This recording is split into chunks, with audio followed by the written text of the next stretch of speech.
The discussion of a presidential kill list, despite its enormous constitutional ramifications, has gotten very little attention from the national media. The idea that the commander-in-chief, regardless of who it is, has a list of people, including American citizens, who can be killed without trial, isn't just a conspiracy theory, it's a fact. So I wanted to know. The so-called presidential kill list that's gotten a lot of attention, and this list of folks who have been targeted for assassination. Right. And on that list have been U.S. citizens who have not been afforded trial, including Anwar al-Awlaki.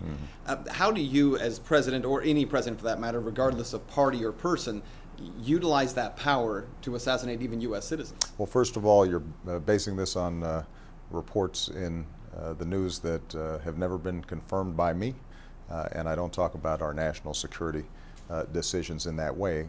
Well, what an answer. The president won't confirm that list, but he won't deny the list. Okay, but let's add another layer here, because that presidential kill list, it didn't just get out because of hard-nosed journalists breaking the story. It was leaked by the administration. In that two-shot, I nodded my head when the president said that he hadn't confirmed these reports, and that's true.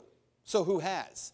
Well, to the New York Times, William Daley, President Obama's chief of staff in 2011, talked openly about this kill list, saying the administration knew they couldn't simply just go on adding more names indefinitely. Dennis Blair, the director of national intelligence until he was fired in May of 2010, said the discussions inside the White House of long-term strategy against al-Qaeda were sidelined by intense focus on strikes of targets who were on that kill list. So on that first point, the president acted like this is something secretive that he's never commented on. But it is clear that members of his administration have no problem talking about the kill list to reporters. Maybe because those reporters have helped to frame the president as tough on terror. But there's more. More broadly, though, our goal has been to focus on al-Qaeda, to focus narrowly on those who would pose an imminent threat to the United States of America.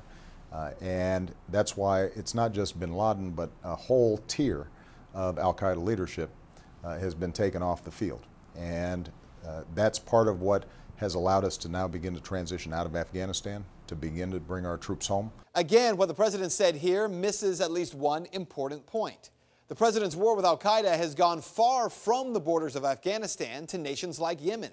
It was in Yemen where President Obama ordered the death of Anwar al-Awlaki, who, as I mentioned to the president, was a U.S. citizen and yet was never afforded trial. In fact, two lawyers simply decided that al-Awlaki could be killed. In addition to killing him, the president also ordered a drone strike that killed al-Awlaki's 16-year-old son, Abdul Rahman al-Awlaki. That 16-year-old, also a U.S. citizen, born in Denver, Colorado. So for the president to make the argument that killing those U.S. citizens without due process in Yemen means the end to the Afghanistan war is simply disingenuous. So what you need to know, the way the president played this issue with us is really quite telling.